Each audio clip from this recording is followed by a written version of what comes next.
Shabbat Shalom, everyone. I wanted to read you a Shabbat story called Hannah's Shabbat Dress by Itzhak Schmeger de Mile.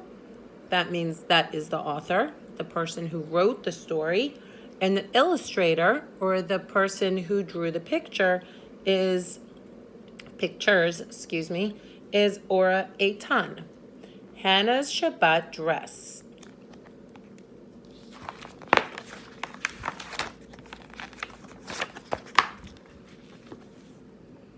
There was once a little girl named Hannah. Her mother made her a white Shabbat dress. Hannah couldn't wait to wear it.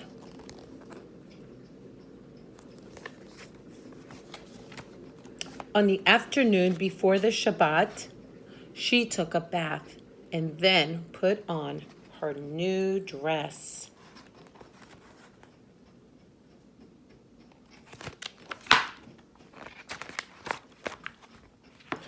It was beautiful. Hannah was so happy. Her mother was happy too.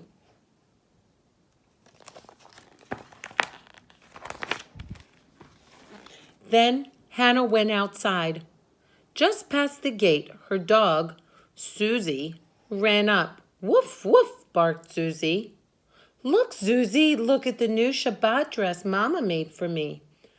Susie wanted to jump up, but Hannah said, No, no, Susie, you'll get my dress all dirty.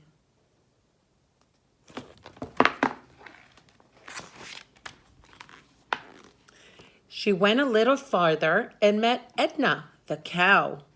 Hannah patted Edna and said, Look, Edna, see the new Shabbat dress Mama made for me? Edna bent down to lick Hannah, but Hannah said, No, no, Edna, you'll get my dress all dirty.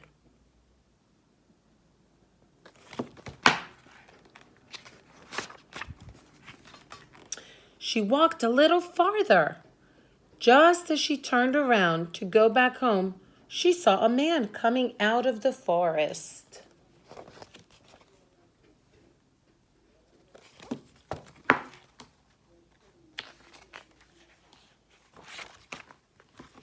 The man stopped and took a heavy sack off his back and then sat down to rest. As Hannah came closer, she saw that he was an old man. He was covered in sweat. She looked at him and asked, Are you tired? Yes, said the old man. I've been in the forest since sunrise making charcoal. See my new dress, said Hannah. It's my Shabbat dress. My mother made it for me. Oh, it's very nice, said the old man. Thank you, said Hannah. The man sat a little longer, and then he stood up.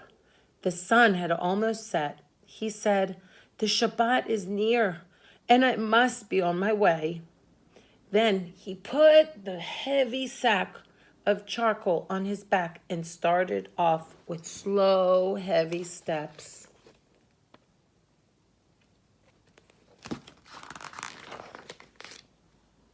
Hannah saw how his back bent under the load and ran up to him. Can I help you? She asked. The man smiled. That's very kind of you, little girl. So Hannah walked behind him with her arms stretched way up high to help hold up the heavy sack. They walked along, talking together for a while. Then the man stopped. That's enough now, he said. You're a good girl, but it's time for you to go home.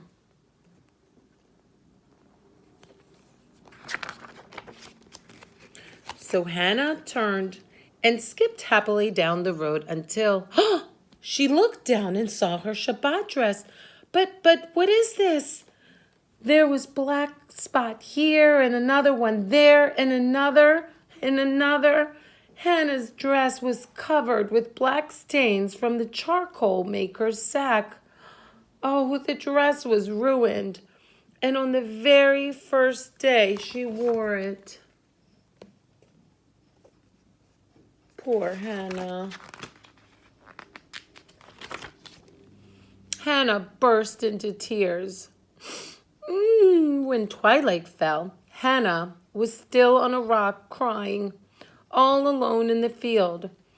She was sobbing bitterly. That means she was crying and crying and crying.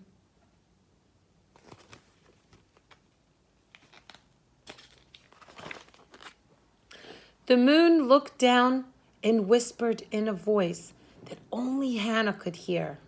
"What happened, child? Why are you crying?"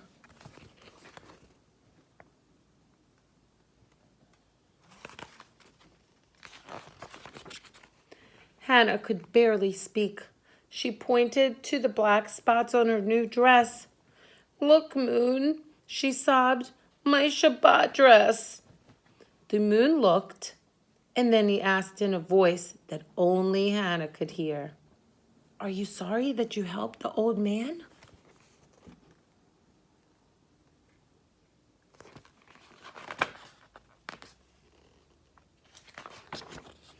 "Oh, no, no, I'm not sorry at all. But the dress, my white Shabbat dress, my mother."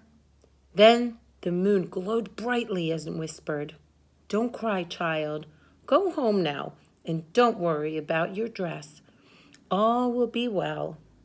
So Hannah started home.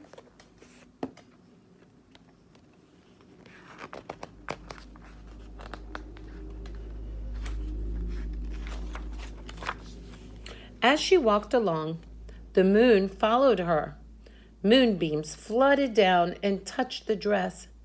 Every black spot became a tiny bead of light. Soon Hannah's dress sparkled and glittered. It glowed like the purest silver.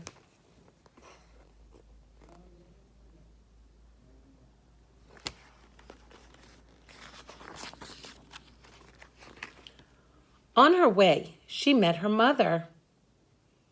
"Who is this?" her mother asked. "It's Hannah, Mama. Don't you recognize me?" Hannah laughed as she ran into her mother's arms. As they walked home, Hannah told her mother everything that had happened. Then they went inside, and the whole room filled with light, the light of Hannah's Shabbat dress. The end.